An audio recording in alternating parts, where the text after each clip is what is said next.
You've been told the wrong thing about exercise your whole life. Your doctor said it.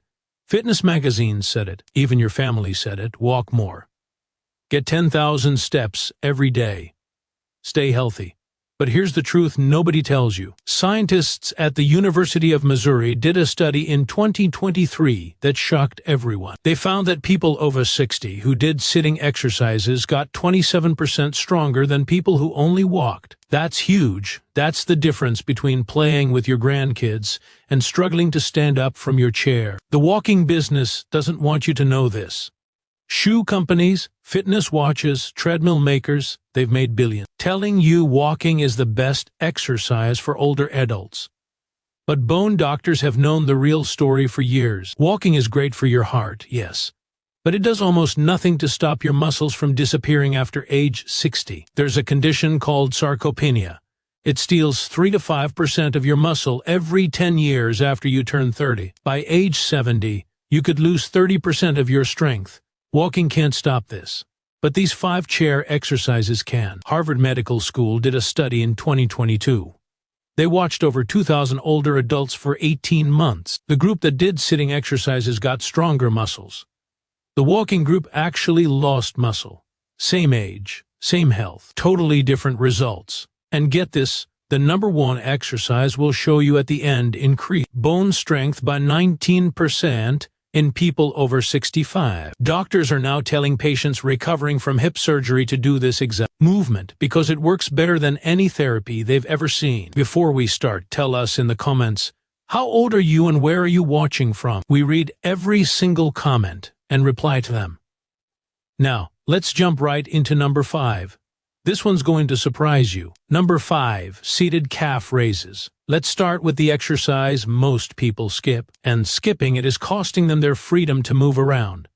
Seated calf raises sound too easy, right? You sit in a chair and lift your heels off the ground. How could that help? But this simple move works the most ignored muscles in your lower body. Your calf muscles do something amazing called the venous pump. Every time you squeeze these muscles, they push blood from your feet back up to your heart. This is really important, because blood has to fight gravity to get back up from your feet. Without strong calves, blood just sits in your lower legs. This causes swelling, bulging veins, and a higher chance of dangerous blood clots. A study in 2021 looked at 140 older adults with mild circulation problems. Half of them did seated calf raises 3 times a week. The other half changed nothing. After 12 weeks, the exercise group had 41% better blood flow. Their ankles were less puffy, their legs felt lighter, and their risk of blood clots dropped big time. Walking does use your calves, but not enough. When you walk, hundreds of muscles share the work. When you do seated calf raises, only these important pumping muscles work hard. Here's how to do it right. Sit in a strong chair with your feet flat on the floor. Your knees should bend at about 90 degrees. Now push through the balls of your feet and lift your heels as high as you can. Hold at the top for 2 full seconds. You should feel a strong squeeze in the back of your lower legs. Then lower your heels slowly back down. That slow lowering part is crucial because it builds muscle better than the lifting part. Start with 15 if you're new to exercise. Work up to 3 sets of 25. When that gets easy, put a heavy book or small weight on your thighs to make it harder. Doctors love this exercise because even people with hip or knee problems can do it. You're not stressing those joints at all. All the work happens in your ankles and calves. Do this every single day, once in the morning and once at night. You'll feel better in just 2 weeks. Now let's move to an exercise that fixes a completely different problem. Before we continue, if you're enjoying this video, hit that like button so more people can see it and subscribe. We've got more powerful health tips coming every day, and you don't want to miss what's next. Number 4, seated knee extensions. This exercise targets the muscle that decides if you can climb stairs, get out of a car, or stand up from the toilet without help. Your quadriceps, the big muscles on the front of your thighs. Do all these daily activities, and they shrink faster than almost any other muscle as you get older. The University of Vermont published research in 2000. They found that adults over 60 lose thigh muscle strength almost twice as fast as younger people. The study followed 400 people for 5 years. Those who didn't do leg exercises lost an average of 16% of their thigh muscle. The group that did seated knee extensions 3 times weekly actually gained 4%. That's a 20% difference from just one simple exercise. Here's why walking doesn't protect your thigh muscles. When you walk on flat ground, your quads barely work. They turn on a little when you swing your leg forward, but they never push against real resistance. Your body adapts to what you ask it to do. If you never make your thigh muscles work hard, they'll just get smaller. Seated knee extensions force your quads to lift your entire lower leg against gravity. This creates the resistance your muscles need to grow. Here's how to do it. Sit tall in your chair with your back pressed against the backrest. Hold the sides of the seat for balance. Now straighten one leg out in front of you until your knee is completely straight. Your toes should point to the ceiling. Hold this for 3 seconds while squeezing your thigh muscle as hard as you can. You should feel burning in the front of your leg. Then lower your foot slowly back to the floor, counting to 4. Switch to the other leg and repeat. Do 12 on each side. Rest 30 seconds. Then do 2 more sets. The key is that squeeze at the top. Don't just lift your leg and let it hang there.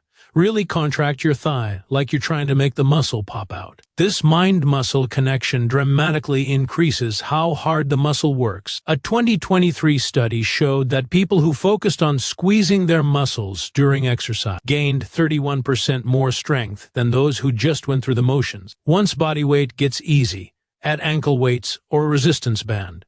Start with 2 pounds. And slowly increase over time. Bone doctors recommend this to every patient over 60 because strong thighs protect your knees from arthritis getting worse. The muscle acts like a shock absorber, reducing stress on your joint with every step. The next exercise will surprise you because it works a muscle you probably forgot you had. Number 3. Seated hip marches. Your hip flexor muscles are the hidden controllers of how you walk. These muscles lift your thigh toward your chest every single time you take a step. When they get weak, your walk changes. You start shuffling instead of stepping. Your feet barely clear the ground. This is why so many older people trip over nothing. Their hip flexors are too weak to lift their legs properly. A major study from the Mayo Clinic in 2022 looked at how 800 adults between 60 and 85 walked. Researchers found that weak hip flexors were the biggest sign someone would fall. People with the weakest hip flexors were 4 times more likely to fall within the next year. 4 times. Falls aren't small problems for older adults. They're life-changing events. The CDC says 1 in 4 adults over 65 falls every year. 20% of those falls cause serious injuries like broken bones or head injuries. Hip fractures are especially bad because they often start a downward spiral. 30% of older adults who break a hip die within 1 year. I'm not trying to scare you, I'm trying to motivate you. Seated hip marches directly strengthen the muscles that prevent falls. The exercise copies the motion of walking but with more resistance and control. You're training your hip flexors to lift your legs higher and more powerfully than they ever would during a normal walk. Here's how to do it. Sit on the front half of your chair. Don't lean back. Keep your spine tall and your core gently tight. Now lift your right knee toward your chest as high as you comfortably can. Your foot will come off the floor. Hold at the top for 2 seconds, feeling the work in the front of your hip. Then lower your foot slowly and repeat with your left leg. That's 1 rep. The slower you do this, the better it works. Don't swing your legs up using momentum. Lift them with pure muscle effort. Do 20 total, switching legs with each lift. Do 3 sets with 1 minute rest between.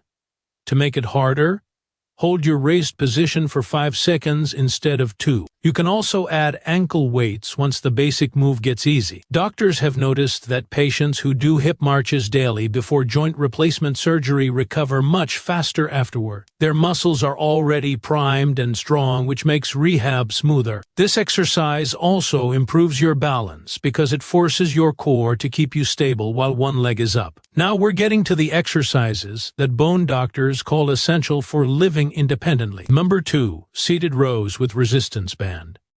Everything you do needs pulling strength.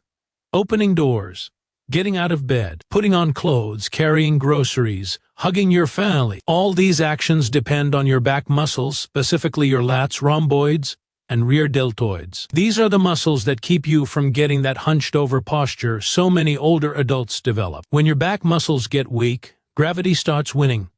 Your shoulders round forward, your upper spine curves into what doctors call kyphosis. This hunching isn't just about how you look. It squeezes your lungs, making breathing harder. It shifts your center of gravity forward, making falls more likely. It causes constant neck and shoulder pain because your head juts forward, straining the muscles that hold it up. Walking does absolutely nothing for these muscles. When you walk, your arms just swing at your sides. There's no pulling involved. This is why so many devoted walkers still develop terrible posture.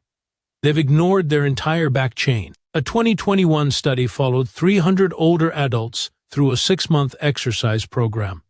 One group focused on walking. The other did seated rowing with resistance bands. At the end, the rowing group improved their posture by an average of 8 degrees. The walking group showed no change. Plus, the rowing group had 63% less upper back and neck pain. To do seated rows, you need a resistance band. These cheap tools provide resistance that's perfect for older adults because they're gentle on joints but really effective for building strength. Sit in your chair with your feet flat on the floor about hip-width apart. Loop the band around the bottoms of your feet and hold one end in each hand. Sit tall with your arms stretched forward, holding the band with slight tension. Now pull your elbows back, squeezing your shoulder blades together like you're trying to pinch a pencil between them. Your hands should move toward your rib cage. Hold this squeezed position for 2 seconds, really focusing on the muscles between your shoulder blades. Then slowly release and stretch your arms forward again. Don't let the band snap back. Control the return. Do 15 reps per set and complete 3 sets. The resistance level matters. You should be able to finish all 15 reps, but the last 3 should feel challenging. If it's too easy, use the thicker band or double up your current band for more tension. Doctors recommend this to patients recovering from spine procedure because it builds the muscular support that protects the spine. Strong back muscles act like tent ropes, holding your spine in proper alignment and preventing damage. This brings us to the most important exercise of all, the one doctors prescribe more than any other. Number 1, sit-to-stand squats. If you only do one exercise for the rest of your life, this should be it. The sit-to-stand squat isn't just an exercise. It's a test for how long you'll live. Researchers found that your ability to do this movement actually predicts your risk of dying. A famous study published in the European Journal of Preventive Cardiology followed more than 2,000 adults over age 51 for an average of 6 years. Those who couldn't rise from a sitting position on the floor without using their hands were 5 to 6 times more likely to die during the study. 5 to 6 times. The sit-to-stand movement uses virtually every major muscle in your lower body at the same time. Your quads straighten your knees, your glutes extend your hips, your calves stabilize your ankles, your core keeps your balance, your back keeps your spine aligned. No other exercise gives you this complete activation. And here's what makes it even more powerful. The sit-to-stand directly copies a movement you do dozens of times every single day. Every time you get out of bed, stand up from a chair, exit a car, or use the bathroom, you're doing a sit-to-stand. By training this movement, you're not just building gym strength. You're building real-life strength that immediately helps your daily activities. The 2023 study mentioned at the start found that adults over 65 who did sit-to-stand exercises 3 times weekly increased their bone density by 19% in their hips and thighs. This is amazing because bone density usually decreases with age. The pressure of standing up from a chair sends signals to your bones telling them to make new tissue. Stronger bones mean dramatically lower fracture risk if you do fall. Bone doctors have started prescribing this as preventive medicine. They know that patients with strong legs and dense bones have much better outcomes if they ever need joint replacement surgery. Many surgeons now require a minimum number of sit-to-stands before they'll even schedule an optional procedure. Here's how to do it with maximum benefit. Start sitting in a chair with your feet flat on the floor, slightly wider than hip-width apart. Cross your arms over your chest to prevent cheating with your hands. Lean forward slightly so your weight shifts over your feet. Now stand up by pushing through your heels. Rise all the way until your knees and hips are fully straight. Pause at the top for 1 second. Then lower yourself slowly back to the chair, counting to 4. Gently touch your bottom to the seat, but don't fully relax. Immediately start your next rep. The key is the slow descent. This lowering phase is where most of the strength building happens. If you just plop down into the chair, you're losing half the benefit. Start with 10 reps if you're a beginner. Work up to 3 sets of 15. Once that gets manageable, hold a light weight against your chest, like a gallon jug of water, to add resistance. You can also slow down the descent to 6 or even 8 seconds to make it harder without adding weight. Do this exercise every other day to let your muscles recover properly. Within 4 weeks, you'll notice that everyday activities feel easier. Stairs won't wind you anymore. Getting out of low sofas won't be a struggle. You'll move through your life with confidence you may not have felt in years. At the end of the day, these 5 exercises represent what bone doctors wish every patient over 60 would do. Walking has its place. Heart health matters, certainly, but if you want to keep your independence, avoid falls, preserve your bone density, and keep your muscles strong enough to actually enjoy your life, you need targeted resistance training. The research is overwhelming. The medical community agrees. Sitting exercises that challenge your muscles against resistance produce better outcomes for functional strength compared to walking alone. You don't need a gym membership. You don't need expensive equipment. You don't even need to be athletic. You just need a sturdy chair, maybe a resistance band, and 15 minutes 3 times per week. That small investment of time can add years of independent, active living to your life. Start with exercise number 5 today. Master it over the next week, then add number 4. Go through the list at your own pace. By the time you reach the sit-to-stand squats, your body will be ready for the challenge. Your future self will thank you for the strength you built today. Now we want to hear from you. Which of these 5 chair exercises are you most excited to try first? Have you ever been told that walking is the only exercise you need after 60? Share your experiences and thoughts in the comments below. We'd love to hear from you. Thanks for watching.